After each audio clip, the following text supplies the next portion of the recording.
Halo teman-teman, selamat malam teman-teman millennials. Kembali lagi kita di weekend di milenial bicara yang ketiga. Terima kasih buat teman-teman yang sudah meluangkan waktunya. Selamat berbuka juga buat teman-teman yang sudah menjalankan ibadah puasanya sehari ini.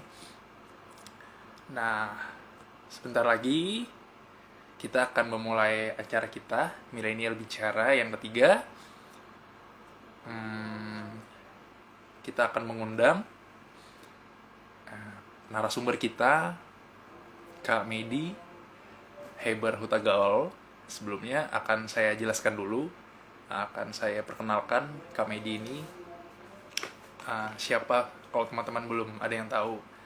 Nah, di flyer kita dan di milenial tokoh kita di 2 minggu kemarin kita sudah jelasin terkait dengan latar belakang Kak Medi selaku expert yang tepat untuk mengangkat tema ini. Tapi sebelumnya saya akan jelasin betapa Kak Medi ini dia saat ini mengajar di sebuah perguruan atau sekolah negeri di salah satu kota di Kepulauan Riau, namanya Tanjung Pinang. Dan beliau juga dipercayakan beberapa jabatan strategis, termasuk juga Kak Medi menghandle beberapa, kebetulan dia di sebuah sekolah menengah kejuruan, dan sekolah ini sangat ditonjolkan terkait dengan bidang usahanya. Sehingga tema yang kita angkat ini, tantangan siswa milenial, sangatlah cocok untuk dibahas atau dijelaskan nanti oleh Kak Medi. Banyak juga prestasi-prestasi yang sudah dicapai oleh Kak Medi, termasuk diantaranya Kak Medi ini sudah membawa siswa-siswa ke mancanegara, teman-teman. Seperti ke beberapa negara tetangga kita di ASEAN, Singapura, Malaysia, Thailand, Vietnam, di mana Kak Medi juga berhasil membawa teman-teman atau siswa-siswa ini meraih prestasi di negara-negara tersebut, teman-teman. Nah, nanti kita teman-teman bisa bertanya apa saja terkait tema maupun terkait di luar tema, tapi masih ada hubungannya dengan tantangan siswa milenial di tengah pandemi. Oke, untuk mempersingkat kita akan undang Kak Medi. Teman-teman. Nanti boleh bertanya, penanya terbaik akan mendapatkan giveaway spesial dari Milenial Hukum. Jadi simak sampai akhir acaranya. Oke. Halo Kak. Halo, Halo. suaranya kedengaran ya? Kedengaran Kak, kedengaran Kak. Oke, Halo. thank you udah bisa gabung diundang. Terima kasih Kak, kami yang berterima kasih dari Milenial Hukum. Nah, teman-teman, Oke, ini adalah Kak Medi, narasumber kita di acara Milenial Bicara yang ketiga. Uh, saya tadi udah jelasin ke teman-teman terkait dengan latar belakang Kak Medi dan capaian-capaian yang sudah Kak Medi raih selama ini, teman-teman. Nah, saat ini Kak Medi juga banyak beberapa fokus seperti mengajar sekolah negeri di Tanjung Pinang. Nah, sebelum kita akan nanya-nanya lebih jauh kepada Kak Medi, mungkin kita pengen dengar nih Kak, gimana sih Kak setahun ini kan pandemi sudah berjalan, uh, apalagi kita tertarik bertanya ke Kak Medi karena tantangan siswa sekarang bukan hanya di saat proses belajar mengajarnya nih Kak, tapi juga terkait dengan bagaimana sih siswa-siswa yang juga seperti mereka berusaha atau mereka sedang menjalankan UMKM, itu bagaimana sih Kak? Mungkin bisa diurut dulu nih Kak, tantangan di sekolahnya sampai nanti ke tantangan di usaha-usaha mereka. Silahkan Kak. oke, makasih ya buat kesempatannya. Kalau bicara tantangan, memang ini kita udah jalani COVID selama 1 tahun ya, bahkan sudah ulang tahun COVID. Ya, nah tapi benar ya. Tapi ya eh, yang kita lihat selama setahun ini ternyata masih banyak kendala atau tantangan yang mungkin yang harus dihadapi oleh siswa, bukan cuma siswa, guru, bahkan juga orang tua dalam hal ini gitu. Karena sampai sekarang, Indonesia itu kan sangat luas ya, punya tantangan yang berbeda. Setiap daerah punya tantangan masing-masing. Contoh, Jakarta tidak bisa disamakan dengan yang kami ada di pulau atau bahkan di teman-teman yang ada di Papua dalam kondisi pandemi sekarang. Nah, contoh salah satu tantangan yang harus dihadapi adalah memilih eh, sarana daring yang harus digunakan. Kalau di Jakarta mah atau di Jawa, internet mungkin sudah bebas kayak jalan tol, benar nggak? Nah, kalau kita di daerah daerah kepulauan atau daerah-daerah yang hampir terluar itu kan sesuatu yang sangat susah untuk didapatkan. Nah, itu bahkan salah lagi fasilitasnya gitu. Fasilitas internet, fasilitas medianya. Kalau disamaratakan seperti kemarin bahwa sekolah harus tutup sementara, jadi ini sangat susah sekali keadaannya. Itu tantangan yang pertama dari penggunaan media bahkan juga sarana internet. Nah, beda lagi kasus misalnya kalau bagaimana tentang ketimpangan penghasilan orang tua. Ini juga menjadi tantangan yang besar dihadapi oleh siswa-siswa di Indonesia. Bahkan siswa saya di tempat saya ngajar juga demikian tantangannya. Kita nggak bisa sama ratakan ya, meski saya ngajar di ibu kota Provinsi Kepulauan Riau, Tanjung Pinang, tapi kendala ketimpangan pendapatan orang tua juga sangat berpengaruh. Saya ceritakan ya pengalaman bahwa ada selama satu semester kemarin ya, dari bulan 6 sampai bulan 12 ada siswa saya yang nggak masuk sama sekali. Kita sudah lakukan pendekatan-pendekatan, tapi memang karena kondisi tadi ketimpangan, orang papa baru meninggal. Nah, kemudian ibu sakitan. Akhirnya dia mau tidak mau bukan belajar di sekolah, belajar dari rumah, tapi mencari penghasilan di luar sana. Nah, itu kondisi yang terjadi. Nah, jadi memang banyak sekali tantangan-tantangan yang dihadapi. Nah, jadi itu kembali kepada lebih parahnya adalah menekan psikolog dari fisiknya siswa kita gitu.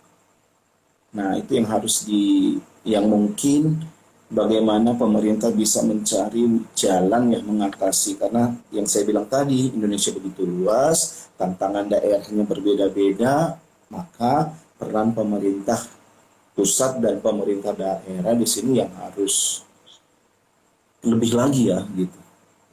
Itu sih yang memang kita harus atasi sampai sekarang, bahkan sampai sekarang itu jadi masalah gitu. Nah, kalau di sekolah di tempat saya mengajar, kita sudah ada membuka kelas tatap muka, tapi khusus untuk pembelajaran praktikum. Gitu ya, karena memang kan kita SMK ya. Kalau pembelajaran dari rumah tentang kejuruan itu nggak ngeh banget, ya nggak dapet banget gitu. Makanya kita susun bersama dan juga sudah disetujui oleh pemerintah daerah untuk melakukan pembelajaran tatap muka, namun khusus untuk materi praktikum, supaya memang dapatlah keahlian dari masing-masing setiap jurusan yang ada di sekolah saya, seperti itu. Nah, dan dari mungkin gini, kita sebelumnya untuk mengatasi seperti keterbatasan gadget oleh siswa, ada loh sampai sekarang siswa kita itu nggak punya smartphone. Nah, gitu. Bahkan mungkin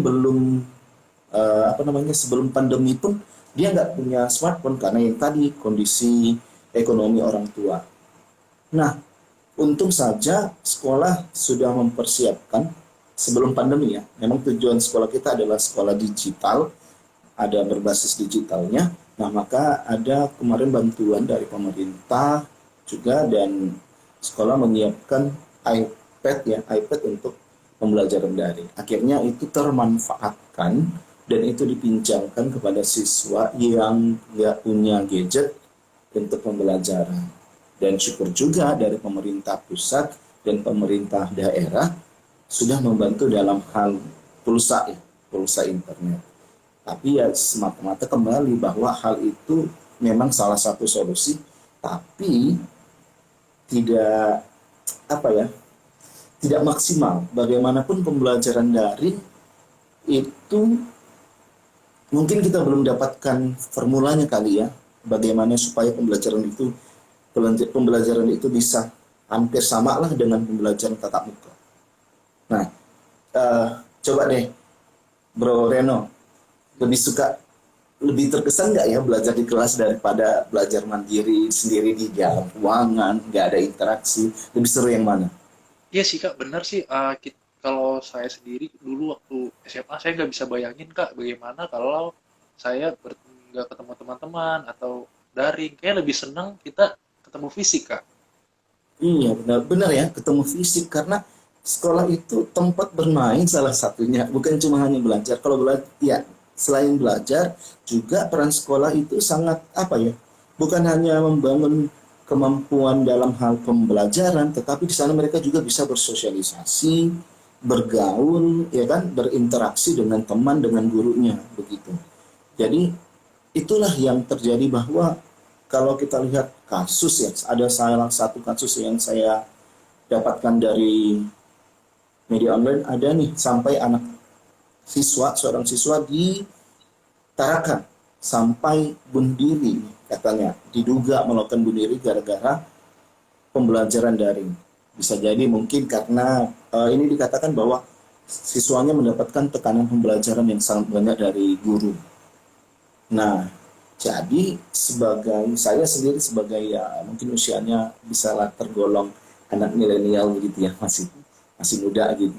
Nah, akhirnya saya melakukan pada semester lalu sebuah riset kecil di sekolah, membagikan angket semacam gitu. Evaluasi per 3 bulan setelah COVID itu saya evaluasi bagaimana sih pembelajaran daring yang kalian inginkan, seperti apa, dan apakah lebih enak belajar dari rumah atau dari sekolah.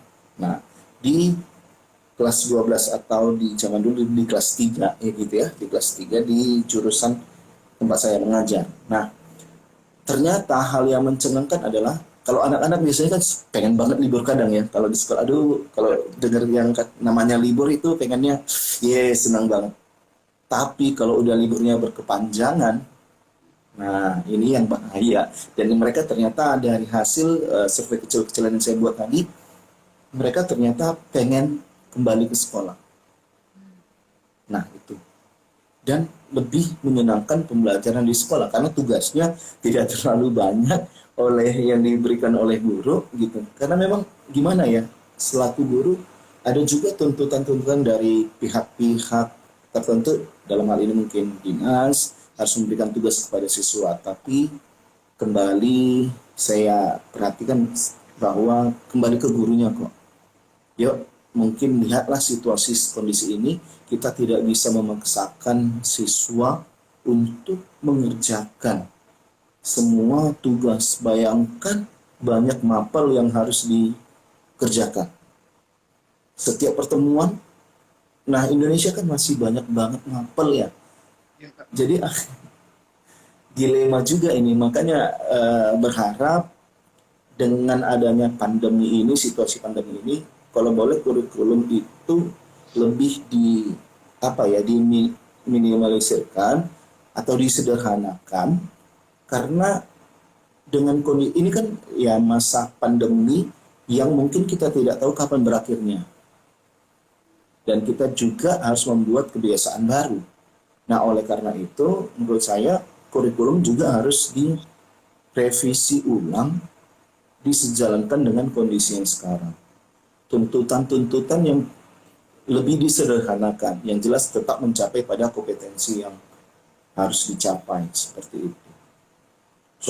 Ya seperti itu deh. Makanya itu yang kita harapkan. Dan saya sendiri kemarin baru di bulan 12 diundang oleh Dinas Pendidikan, dalam hal ini Dirjen Vokasi untuk jurusan saya. Saya kebetulan memegang 2 jurusan di sekolah, ada bisnis daring dan pemasaran, dan juga logistik. Kemarin kita diundang bulan 12 kemarin untuk menyusun kurikulum untuk se-Indonesia tentang logistik, dan kembali sesuai dengan yang saya bilang, untuk jurusan kita, kami menyederhanakan mana sih yang paling tepat sasaran dengan tidak apa ya, menghalangi atau dengan menyesuaikan apa yang menjadi kebutuhan oleh industri. Kalau kami kan ya karena SMK harus sesuai dengan kebutuhan industri.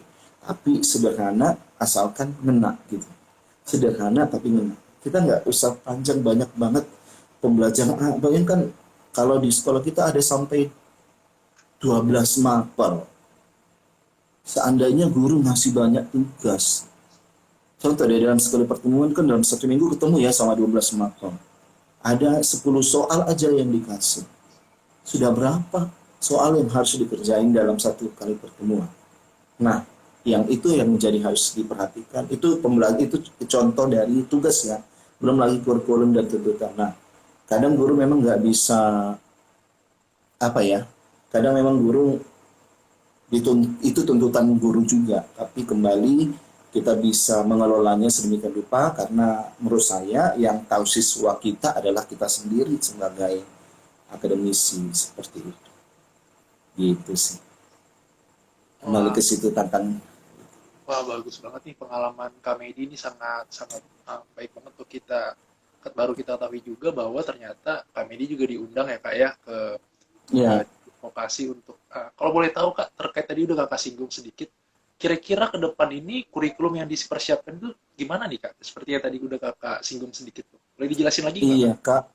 Oke, kalau yang untuk kurikulum, ini saya bicara SMK ya, Ah, karena saya di vokasi di SMK dan kemarin juga diberikan kesempatan kita dikumpulkan se-Indonesia untuk menyusun kurikulum yang baru, tapi nggak boleh saya bocorin karena memang masih oh, masih dalam penyusunan begitu. Tapi yang jelas tujuan pemerintah adalah mengupgrading ya dan menyesuaikan dengan kebutuhan industri sekarang seperti apa. Jadi ini vokasi bisa jadi misalnya ada jurusan yang tidak produktif itu ditutup, kita buka jurusan yang produktif ke 2 tahun, 3 tahun, 4 tahun berikutnya. Nah seperti itu vokasi mungkin ada yang lebih mahir dalam hal membicarakan ini, tapi setidaknya seperti itu bahwa vokasi, Dirjen Vokasi akan melihat bagaimana jurusan-jurusan yang memang sekarang sangat potensial untuk dibuka karena kita SMK menyiapkan sumber daya manusia yang tentunya bisa lulusannya dibutuhkan di industri seperti itu. Ada tiga dari moto dari lulusan alumni SMK yaitu BMW. BMW. Apa tuh kak? Iya, BMW itu bekerja, Hmm? M itu melanjut, dan W itu berwirausaha. Nah, jadi memang itulah yang fokus kita untuk anak-anak SMK. Jadi kalau tamat pun mereka sudah dibekali dengan profesi, dengan kompetensi masing-masing yang kita harapkan bisa sejajar, bisa yang sesuai dengan apa yang dibutuhkan oleh industri. Nah, seperti itu. Begitu ya. Yang kita susun semoga jadi lebih kepada penyederhanaan namun tepat sasaran sesuai dengan kebutuhan. Nah, itu yang memang yang harusnya kita lakukan. Jangan sampai kita kurikulum kita, pembelajaran kita banyak sekali, tapi semuanya kelabakan, semuanya nggak tahu focusingnya kemana seperti itu. Oh, bagus juga nih Kak. Ini terkait dengan Kakak bilang tadi, upgrading tadi nih Kak.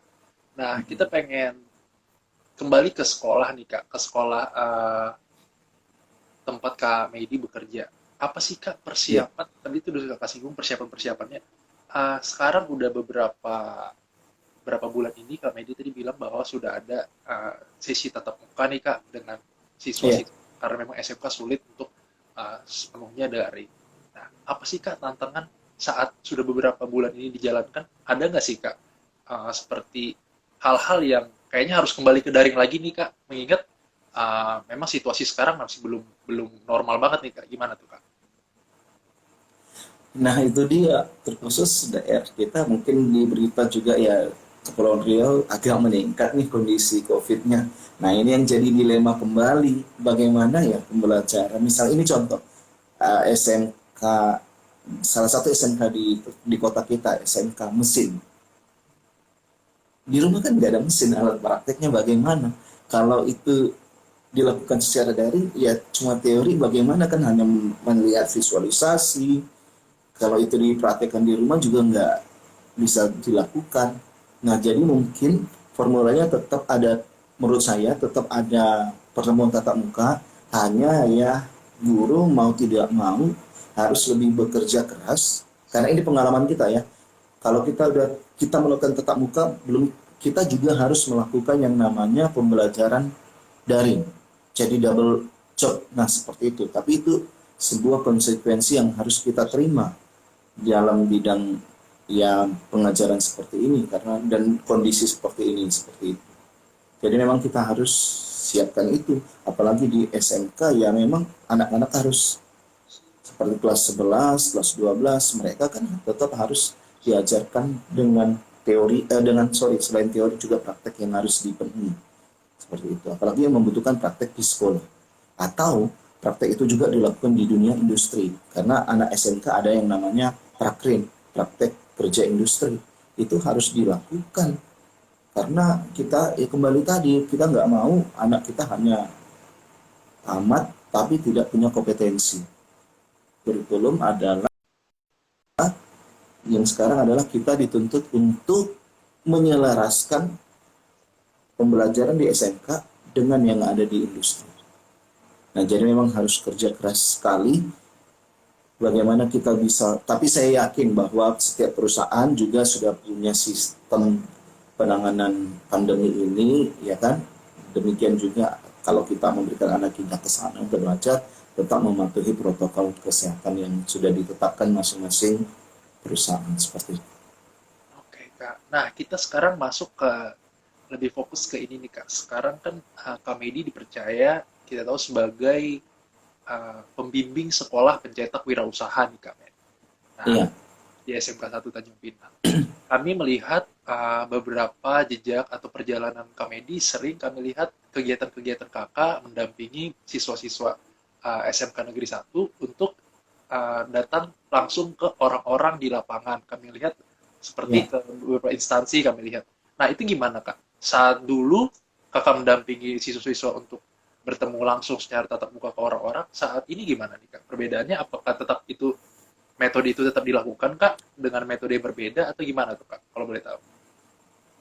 Iya, tentunya untuk, ya memang kita sampai saat ini sebagai pembimbing SMK pencetak wirausaha untuk memenuhi yang tadi target yang ketiga dari lulusan SMK berwirausaha. Nah, yang kita lakukan pada masa pandemi ini adalah mengelola aktivasi dari akun media sosial mereka.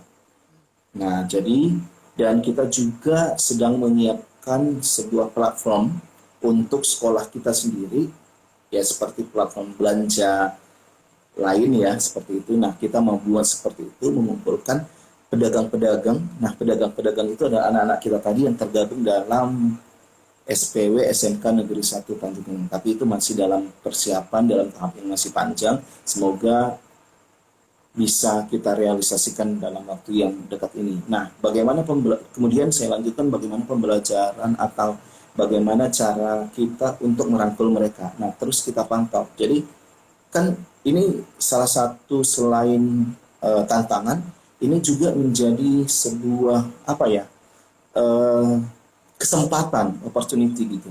Kenapa? Karena banyak orang kan yang sekarang males keluar, ya, males keluar, pengen belanja secara online. Nah, itu yang bisa kita gunakan kepada anak-anak kita untuk bisa terjun dalam bisnis online seperti itu. Jadi kalau untuk pembelajaran ke perusahaan sendiri, kita mengundang guru tamu untuk sharing lewat ya media sosial seperti ini, menggunakan Zoom atau Google Meet untuk pengisian pada mereka yang jelas. Setiap bulannya kita kawal mereka bagaimana perkembangan bisnis mereka, seperti itu. Dan tahun 2018 itu pertama kali, kalau saya tidak salah ya, itu pertama kali sebelum pandemi, itu pertama kali diadakannya SMK Pencetak Wirausaha. Dan setelah kita melakukan analisis kepada siswa-siswa kita, ternyata luar biasa. Siswa kita juara satu di situ ya, omset terbanyak penjualan se-Indonesia, Oh, di mana dia bisa melakukan penjualan produk dia online gitu ya, bisnis online, fashion pria dan wanita, omset penjualan dia itu bisa mencapai 10 sampai 30 juta per bulan. per bulan. Nah, iya luar biasa. Jadi kalau sampai itu ratusan juta per tahun. Jadi itu dilakukan oleh dia dan sudah setahun, setahun dia lakukan secara maksimal. Nah, jadi itu memang prestasi anak-anak SMK, salah satunya memanfaatkan media sosial yang dimiliki untuk berwirausaha. Nah, dan itu berlaku bukan hanya untuk jurusan pemasaran, tapi semua jurusan yang terlibat. Karena bagaimana, ya tuntutan tadi ya, selain tuntutan ternyata anak-anak zaman sekarang suka berbisnis. Nah gitu, jadi memang kita usahakan untuk memfasilitasi apa yang mereka butuhkan, seperti itu. Gitu. Ini Gitu, sejalan Bang. dengan tema kita juga Kak, dan Hmm. apa yang kita sekolah SMK negeri Kak. Sekarang apa sih Kak yang saat ini ya dipersiapkan mengingat kondisi pandemi seperti saat ini? Apa sih Kak yang lagi proses persiapan Kak ke depan ini? Karena ini kan dunia berubah nih Kak, betul-betul kita Hmm. baru banyak kita temukan seperti tadi udah Kak Medi bilang. Kira-kira apa nih Kak yang lagi dipersiapkan SMK 1 Tanjung Pinang? Kalau kita boleh tahu Kak, sharing-sharing. Tentu yang paling penting adalah kita menunggu dulu regulasi dari pemerintah. Karena kan ya namanya apapun yang kita lakukan tetap harus sejalan dengan aturan dari pemerintah daerah. Seperti itu ya. Karena Ya, yang jelas di tempat saya sendiri sudah siap dengan segala protokol kesehatan. Namun untuk pengaturan misalnya jumlah siswa itu memang sudah ditentukan berapa jumlah siswa yang masuk di per kelas itu, berapa yang harus setiap harinya gitu. Maksimal kalau dengan ruangan kelas yang ada di tempat kami 8 kali 6 meter, 6 kali 8 meter itu hanya bisa dihuni dimasukin oleh 8 orang siswa. Nah, kita menanti regulasi sih dari pemerintah, aturan dari pemerintah seperti apa lagi gitu. Kembali karena memang bayangkan ya, kita punya siswa per kelas rata-rata 36, kelas besar semua. Kalau kita hanya buat 8 orang siswa seperti itu, jadi memang agak sulit. Yang pertama itu, jadi kita akan siap gitu, sekolah kita pasti siap asalkan regulasinya jelas dulu seperti apa. Karena bagaimanapun ya, apa kebijakan dari sekolah tetap harus sejalan dengan apa yang ditetapkan oleh pemerintah. Nah, kemudian untuk mengantisipasi keadaan yang sekarang, sekolah kita tentu ya semua sekolah punya platform tersendiri untuk pembelajaran. Nah, kalau kita punya sendiri dan itu dikelola sendiri dan terus dikembangkan agar maksimal gitu untuk platformnya. Tapi yang paling kami harapkan adalah segeralah cepat bisa diatasi untuk bertatap muka.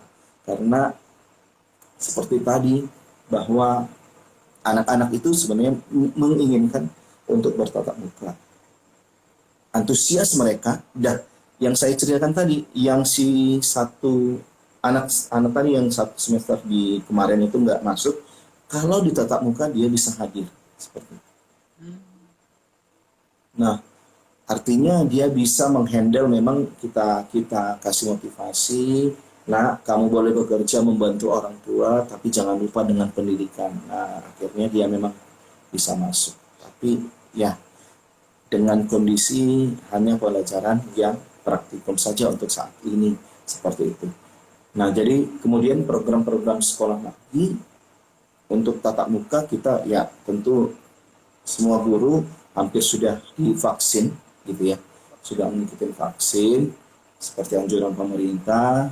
Semoga ya kembali, yang paling penting yang kembali mau saya tekankan adalah setiap sekolah baik mungkin di seluruh Indonesia akan menunggu nih regulasi atau aturan dari pemerintah pusat atau pemerintah daerah terhadap sekolah yang ada di daerahnya masing-masing seperti itu. Karena setiap daerah kan kondisi COVID-nya berbeda-beda. Mungkin ada di Indonesia yang saat ini yang sudah masuk dengan jumlah siswa yang tidak dibatasin.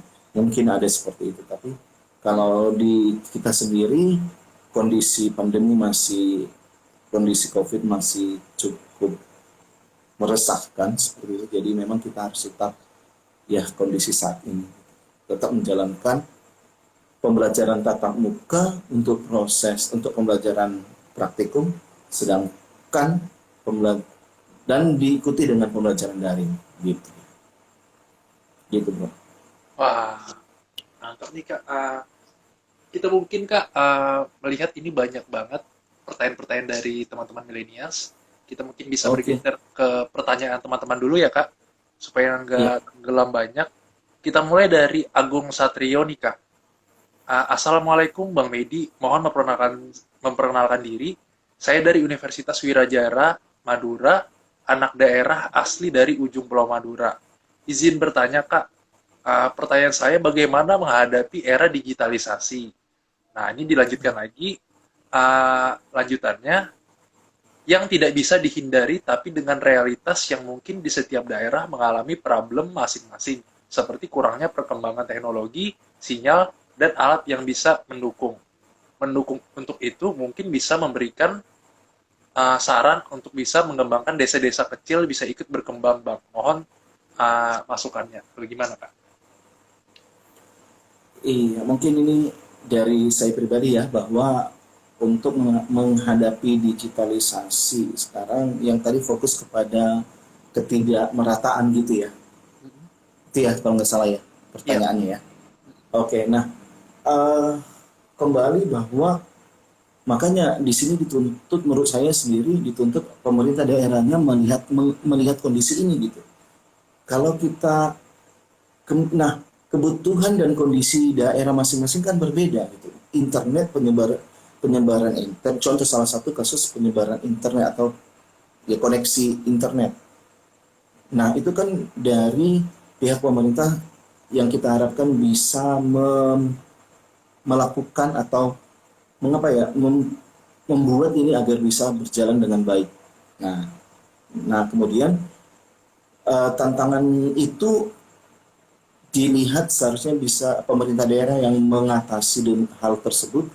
Bagaimana cara mengatasinya? Misalnya kalau kita bilang kebutuhan internet untuk dipenuhi sekarang agak susah ya, karena memang butuh dana yang panjang, butuh banyak dana yang banyak untuk dikelola. Jadi dengan mengaitkan dengan pembelajaran mengatasi pandemi, ya lagi kondisi pandemi, kalau memang masih bisa tatap muka, silakan tatap muka, atau ya kita bisa usahakan teknologi mungkin yang nah ya agak speechless sih, maksudnya ngomongnya gimana ya, miris juga kita untuk mendapatkan internet bahkan di Kepulauan Riau sendiri pun.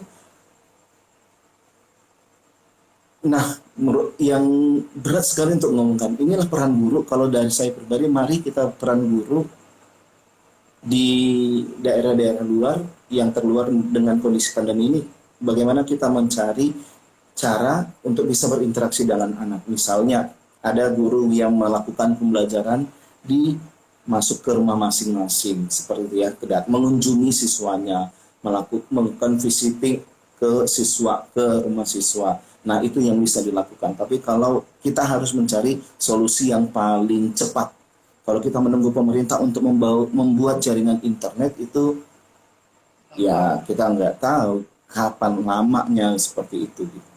Yang jelas, kita sebagai pendidik harus melihat mana peluang yang paling cepat untuk kita lakukan, mana hal yang harus bisa kita lakukan yang paling cepat untuk mengatasi masalah tersebut. Dan hal itu sudah banyak dilakukan oleh teman-teman kita guru, melakukan kunjungan langsung ke rumah, bahkan mungkin pembelajaran di suatu lingkungan daerah, kemudian gurunya loncat lagi ke daerah lain seperti itu. Itu untuk mengatasi, menurut saya ya, kalau ada yang kurang, untuk mengatasi kondisi digitalisasi. Tapi kita berharap semoga pemerintah ke depannya ya bisa penyebaran internet, media, dan segala macamnya bisa terpenuhi untuk pembelajaran daring. Nah, itu sih. Terima kasih Kak Medi, mudah-mudahan Bro Agung yang di Madura bisa puas dengan jawaban dari Kak Medi. Kita lanjut ke pertanyaan Kak Anas Ginting. Ini nanya nih Kak, boleh nanya dong Kak, untuk daerah yang sampai hari ini masih melakukan PJJ atau pembelajaran jarak jauh, apa saran kepada orang tua dan guru terhadap siswa yang terjebak dalam game dan media sosial? Nah, prioritas dan saran kepada peserta didik dalam menghadapi situasi kejenuhan dan tawaran kesenangan oleh game dan media sosial tersebut.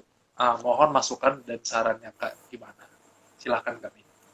Iya, oke. Terima kasih buat pertanyaannya Bro Anas ya. Oke, nah kembali itu bicara tentang psikologi dampak dari gaming. Memang hal jadi tantangan berat ketika mau tidak mau anak harus dekat dengan namanya digitalisasi atau dengan gadget.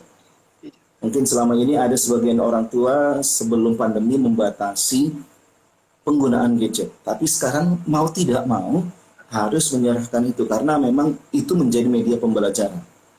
Nah, kembali tantangannya kalau namanya seorang anak, apalagi kondisi ya remaja, dari anak-anak remaja kan pengen tahunya sangat banyak. Nah, disinilah peran kembali yang tahu anak di rumah adalah orang tua. Bener ya? Ya, Kalau kita guru mah, kita kan nggak tahu ya kalau guru nggak bisa memantau secara langsung kondisi anak di rumah seperti apa. Nah, ini mungkin sedikit agak melebar, tapi saya mau cerita bahwa ternyata pembelajaran daring ada loh anak yang telat masuk pembelajaran daring. Padahal di sekolah kita mulai pembelajaran dari jam 8. Kalau biasanya kan dulu di sekolah jam 7 ya, jam 7 udah tutup gerbang. Nah, ada yang telat pasti. Nah, ini pembelajaran daring juga ada telat. Nah, kenapa? Mungkin bisa jadi keasikan main game atau dengan hal-hal yang lain. Nah, jadi cara untuk menghadapi ini menurut saya menghadapi anak-anak yang sudah jenuh atau juga sudah terkontaminasi dengan kenikmatan gadget atau game, di sini peran orang tua. Mau nggak mau, orang tua harus banting setir. Satu, kesiapan mental orang tua harus dimaksimalkan. Karena apa? Tentu orang tua juga apa ya? Dia harus bekerja dan punya tugas tambahan. Di mana selama ini pendidikan kan kalau sekolah ya diberikan ke guru gitu ya. Selama beberapa jam atau 8 jam, 9 jam ada di sekolah. Bener ya?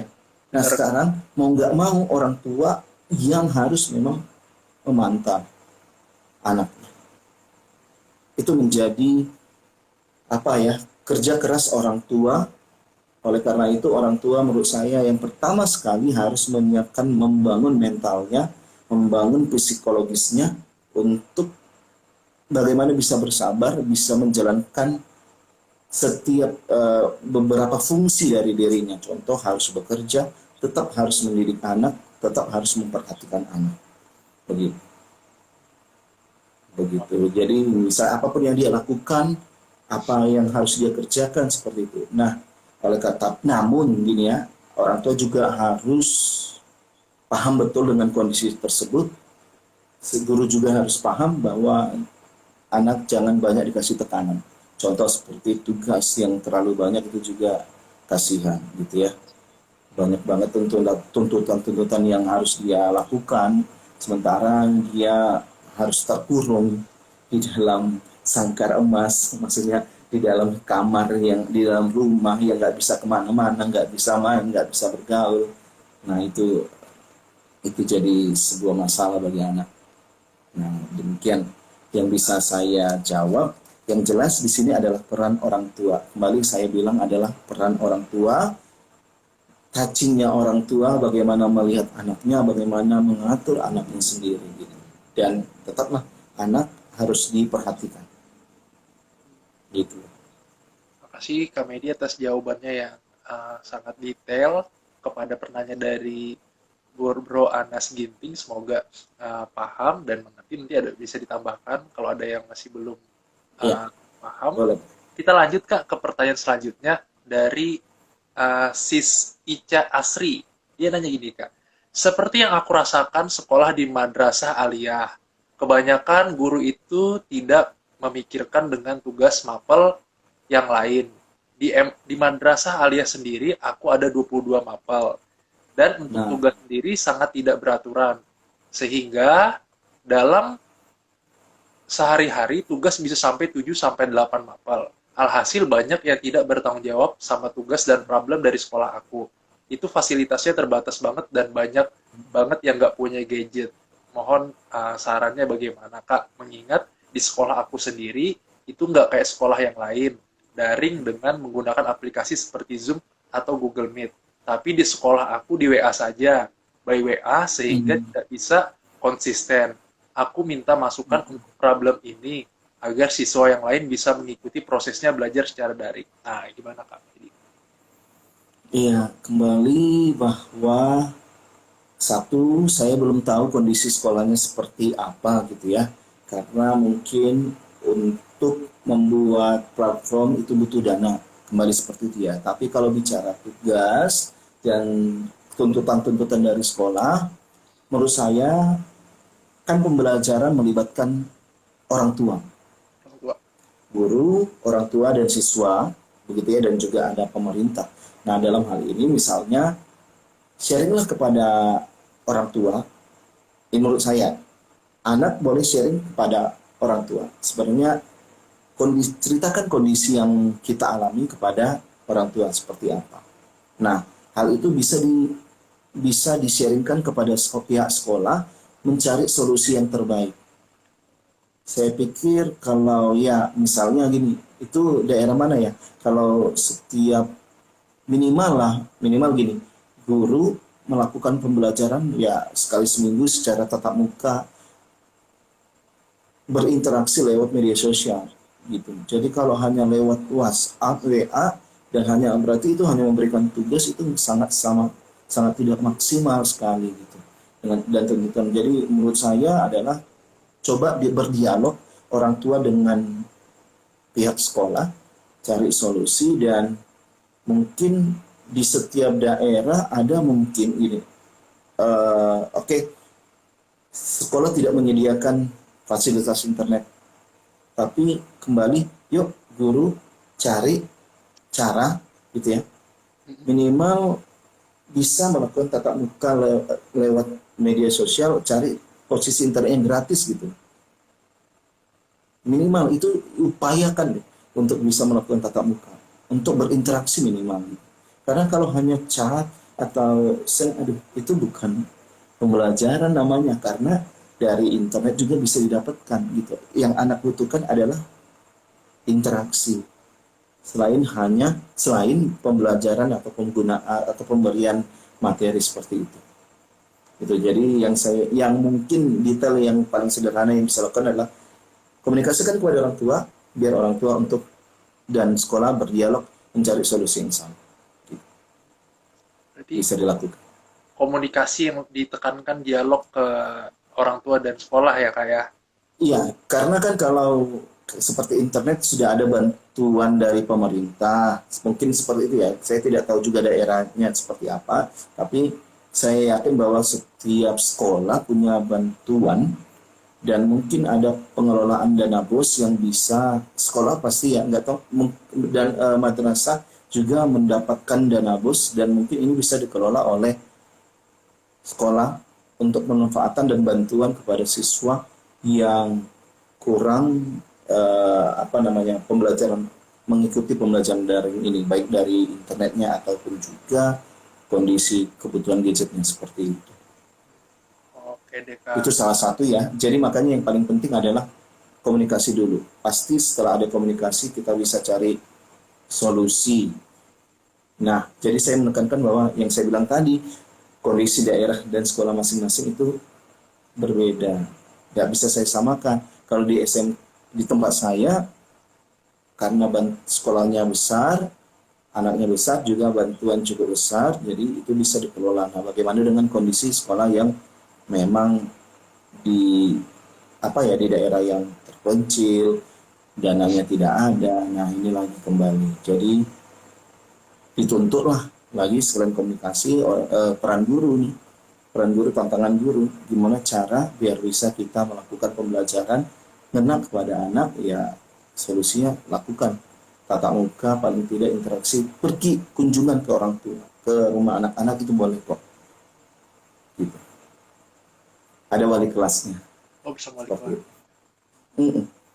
Banyak itu di sekolah kita, tetap kita melakukan visiting, kunjungan kepada anak-anak kita, bagaimana supaya mereka merasa bahwa ada perhatian pihak sekolah kepada anak-anak. Itu bisa kita lakukan seperti itu sih.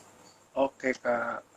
Terima kasih Kak Medi. Semoga Sis Ica yang tadi bertanya paham dan mengerti. Ya mohon maaf kalau tidak Ada memenuhi.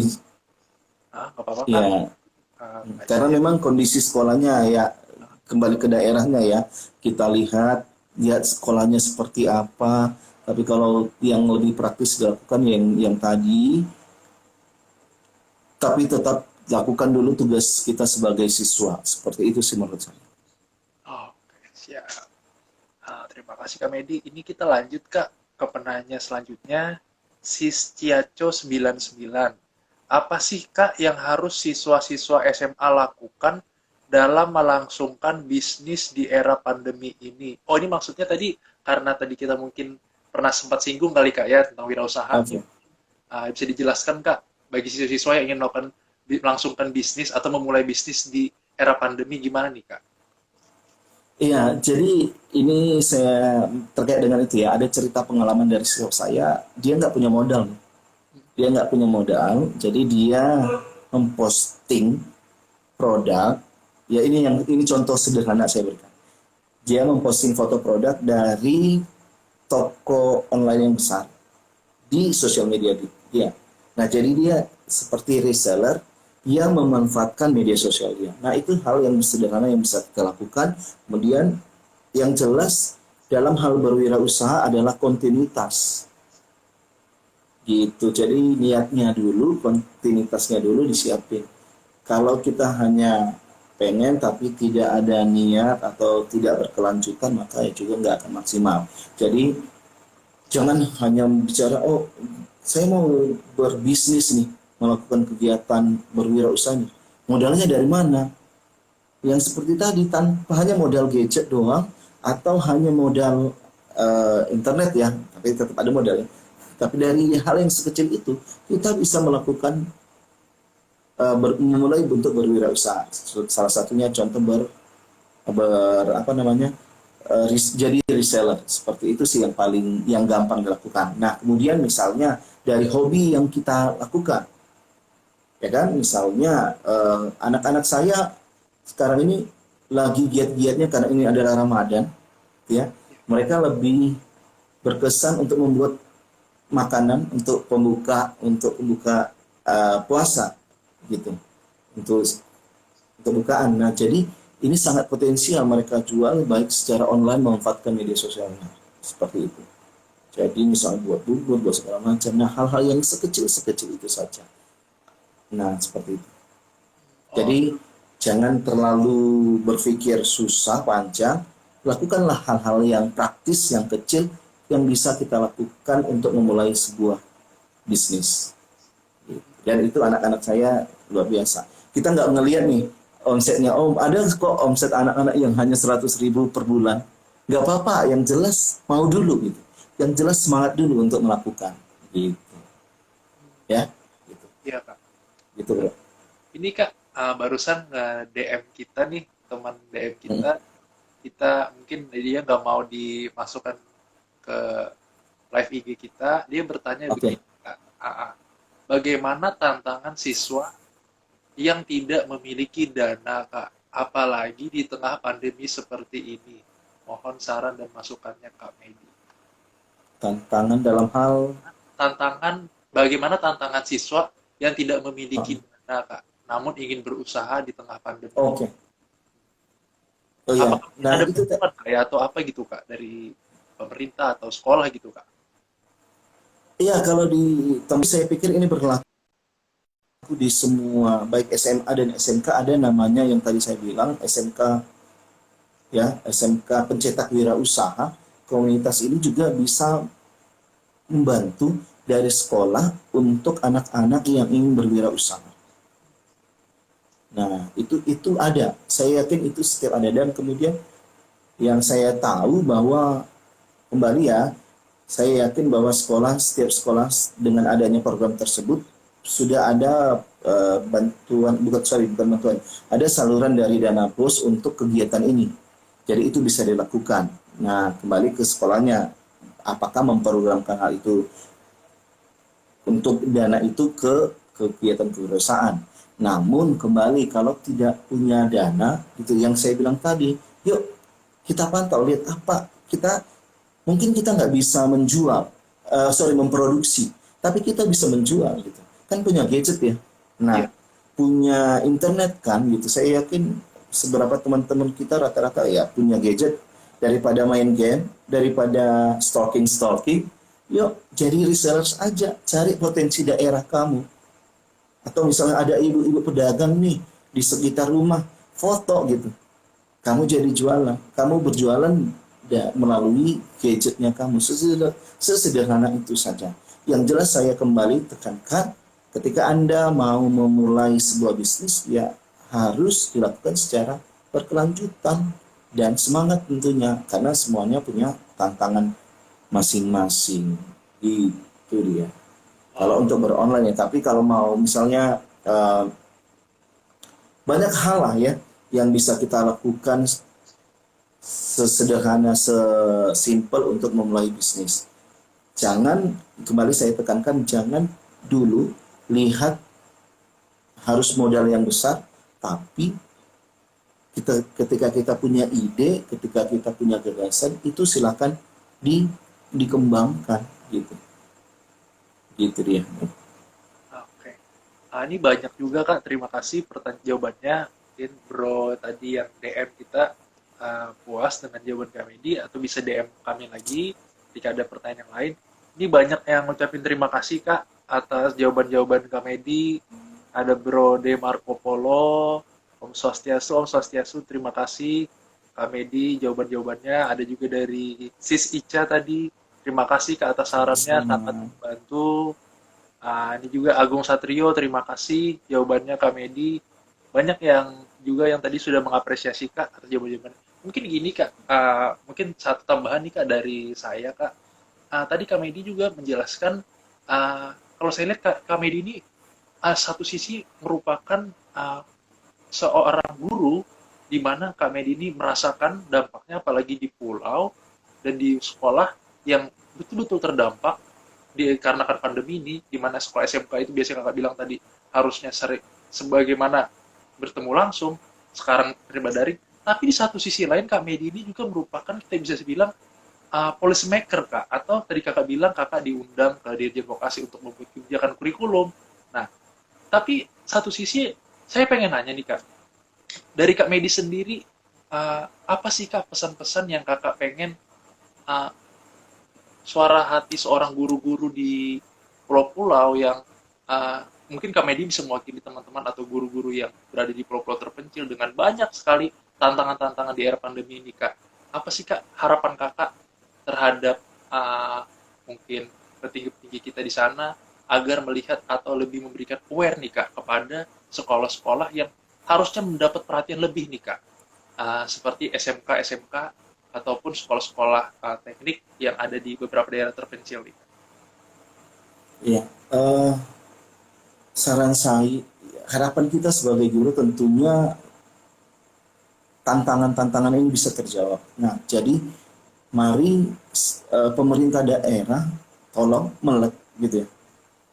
Lihat ke sekolah, survei ke sekolah gitu. Anak-anak ini, guru dan anak-anak, orang tua juga pengen jawaban yang cepat gitu. Oke, kita butuh regulasi yang kita tuntut. Seperti apa sih konsepnya? Seperti apa sih kurikulum yang harus dikonsepkan untuk mengatasi pandemi ini gitu. Sampai sekarang sudah setahun berjalannya COVID, bahkan udah ulang tahun yang saya bilang tadi, belum ada formulasi formula yang digunakan untuk hal ini gitu, baik di seluruh daerah gitu. Jadi kita bingung sebenarnya mau melakukan seperti apa gitu. Sementara kalau kita berharap COVID ini selesai, ya nggak bakalan kan, ya karena ini penyakit yang virus yang namanya virus ya agak susah untuk dibasmi secara cepat atau diselesaikan secara cepat. Nah, kita harus menyusun regulasi yang cepat dan tepat untuk mengatasi ini. Setiap daerah, makanya saya bilang dari awal, setiap daerah punya tantangan dan punya masalah tersendiri, terkhusus juga COVID. Bahkan sebelum COVID juga masalah pendidikan, setiap daerah beda. Disinilah pemerintah daerah, saya berharap, mungkin setiap guru-guru saya berharap, pantau gitu. Lihat apa sih yang jadi kebutuhan sekolah, apa yang kita inginkan. Pendidikan berharap rata, tapi ya memang itu akan sangat sulit untuk dilakukannya. Paling tidak pembangunan itu bisa dilakukan ke setiap sekolah-sekolah yang ada dananya. Ya semoga dana itu bisa tersalurkan kepada sekolah-sekolah yang memang sangat membutuhkan gitu. Jangan kita berharap membangun sumber daya manusia yang bagus, namun kembali sekolahnya seperti apa gitu. Itu yang sangat dilema sekali kepada sekolah-sekolah. Jadi saran saya pemerintah boleh dalam hal ini misalnya Menteri Pendidikan, dan saya yakin bahwa punya program untuk pembangunan sekolah-sekolah yang terpencil, bukan cuma ya sudah ada ya guru-guru untuk yang ditetapkan ke SN3T seperti itu ya. Tapi kan tidak cukup sama itu, kita juga butuh sarana dan prasarana yang harus diperlengkapi untuk pembangunan sekolah-sekolah yang ada di luar sana. Gitu. Daerah yang terpencil. Jangan salah, Kepulauan Riau juga masih punya daerah yang terpencil. Nah, memang agak sulit, minimal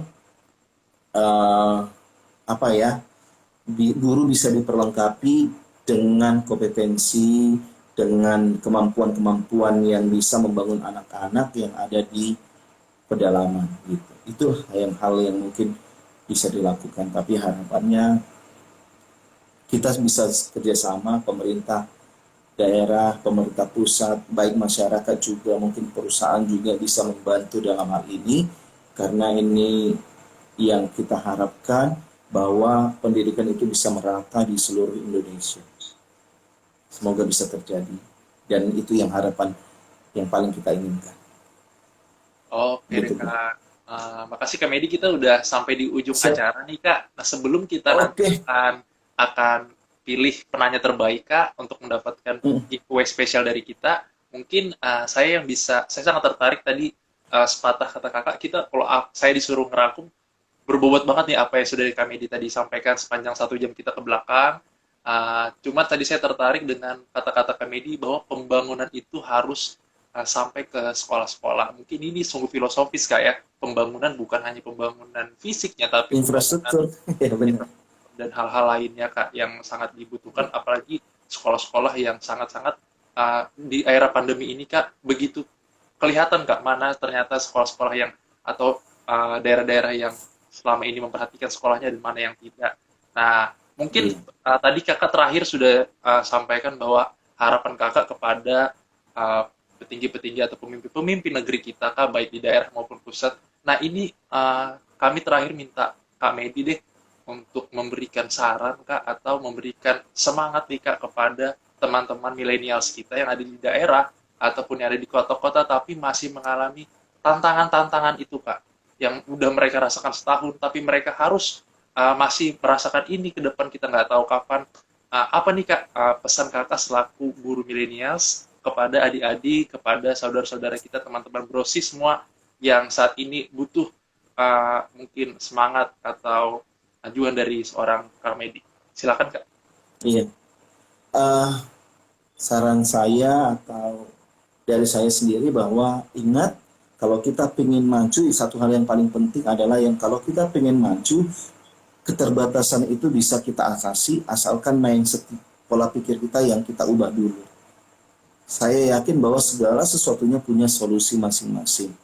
Dengan keterbatasan yang kita miliki, itu bisa kita ubah menjadi sebuah kesempatan atau peluang yang besar gitu. Jangan memandang dulu masalah besarnya, tapi lakukan saja hal-hal yang terkecil, hal-hal yang bisa kamu lakukan untuk membangun diri kamu gitu. Kalau kita mengharapkan, oh maunya di sini seperti apa, seperti ini, di sana maunya seperti ini, kok nggak semuanya, nah itu jangan jadi tolak ukur dulu. Lakukan hal kecil yang bisa kita lakukan yang berguna untuk diri sendiri, membangun diri sendiri dan memotivasi diri sendiri. Gitu.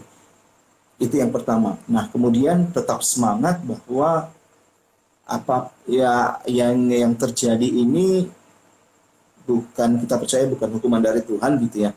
Pandemi ini bukan hukuman Tuhan, tapi jadi tantangan lebih lagi untuk kita mungkin bisa pola hidup sehat dan kita manfaatkan menjadi sebuah peluang hidup yang untuk bisa kita berkembang gitu. Nah, kemudian teman-teman tetap belajar, karena pembelajaran apalagi bisa kita dapatkan tidak hanya dari sekolah, tapi lingkungan sekitar kita. Yang jelas, keep fight, tetap semangat, terus mindset pola pikir yang diubah. Saya mau maju, saya yakin bahwa anak-anak desa, anak-anak yang dari pelosok juga bisa berkembang, bahkan bisa lebih daripada orang-orang yang ada di kota begitu. Tapi yang tadi kita harus punya semangat yang tinggi. Nah, bangun itu dari diri sendiri.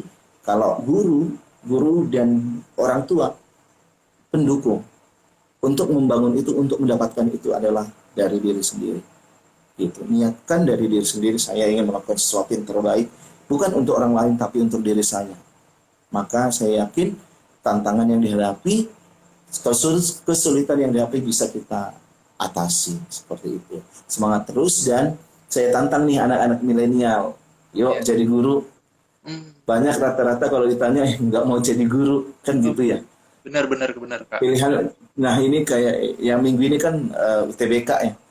UTBK. Mungkin cita-citanya nggak pernah jadi guru, sedikit banget yang mau jadi guru. Nah, kita membutuhkan anak-anak milenial, anak-anak yang keren jadi guru, anak-anak yang jago IT, anak-anak yang jago sains, anak-anak yang hebat untuk jadi guru. Kita tantang nih anak-anak milenial, yuk silakan jadi guru. Saya yakin dengan kalau ada guru-guru lebih banyak yang milenial, yang keren, yang punya visi pemahaman yang luar biasa, mau bergabung jadi guru, itu hebat, maka pendidikan kita bisa maju. Tapi guru-guru sekarang juga sangat luar biasa, hebat untuk memikirkan masa depan pendidikan negara kita. Begitu. Oke, terima kasih Kak Medi. Nah, ini kita sekarang sampai di ujung acara kita Kak, untuk memilih penanya terbaik. Kami berikan kepada Kak Medi untuk memilih penanya-penanya terbaik Kak. Ini mungkin bisa saya ulangi Kak, ini ada penanya dari Agung tadi, Satrio yang dari siswa dari Madura yang menanya tentang era digitalisasi dan peradabannya. Ada juga penanya dari Bro Anas Ginting terkait dengan pembelajaran jarak jauh dan bagaimana saran untuk mahasiswa yang terjebak dalam game. Ada juga dalam game AA, ada juga penanya selanjutnya Sis Ica yang tadi menanya dari MA Madrasah Aliyah terkait dengan bagaimana mapel yang sebenarnya banyak sekali ditanya oleh guru yang melalui WhatsApp, bukan Zoom.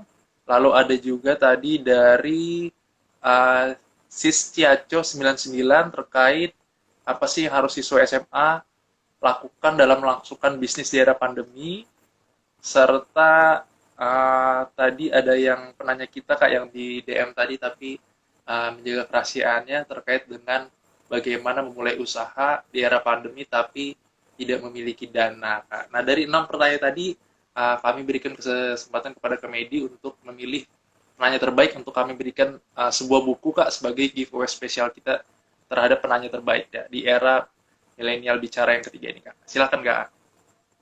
Iya, sebelumnya terima kasih buat teman-teman yang udah bertanya ya melalui Millennium.com ini, dan semua pertanyaannya sangat baik dan bisa kita diskusikan. Kalau ada hal yang kurang jawaban dari saya mohon maaf, namun itu sebagai bahan diskusi kita. Nah, untuk Ya, dari pertanyaan yang bisa saya ajukan adalah untuk sebagai mendapatkan giveaway-nya adalah Sis Ica. Sis Ica, wah, selamat. Selamat Sis Ica. Kebetulan Sis Ica juga Semangat masih terus dengan ada kondisinya. di live IG kita, Kak. Selamat kepada Sis Ica. Mungkin ada saran-saran, Kak, kepada Sis Ica. Ya, Silakan. untuk Sis Ica semangat terus gitu ya, yang jelas jalin komunikasi sama guru itu paling penting. Kalau komunikasi kita baik dengan guru, akan punya wali kelas itu boleh dikomunikasikan kondisinya sehingga kita bisa cari solusi apa yang bisa kita lakukan untuk pembelajaran agar terjadi interaksi. Semangat terus, apapun kondisi kamu di sana, saya yakin kamu bisa belajar lebih giat dan mencapai apa yang kamu inginkan. Baiklah, Kak. Terima kasih, Kak Medi. Ini juga sudah dibalas langsung, di-mention oleh Sis Ica. Terima kasih, Kak. Baik, Sis Ica silakan nanti DM ke admin kami, Milenial Hukum, dan kami akan segera kirimkan sesuai alamat dan sertakan juga nomor handphone Sis Ica di dalamnya. Oke deh, Kak Medi. Terima kasih sudah Siap, meluangkan waktu 1 jam ke belakang, Kak. Sehat sama-sama. selalu, Thank you. sukses buat apapun yang sedang Kakak Medi lakukan saat ini, juga sekolah-sekolahnya, dan juga program-program tadi yang sudah Kakak bawa dari pulang tadi dari pusat. Terima kasih, Kak Medi. Sukses Terima selalu, kasih, Kak. sama-sama. Ya.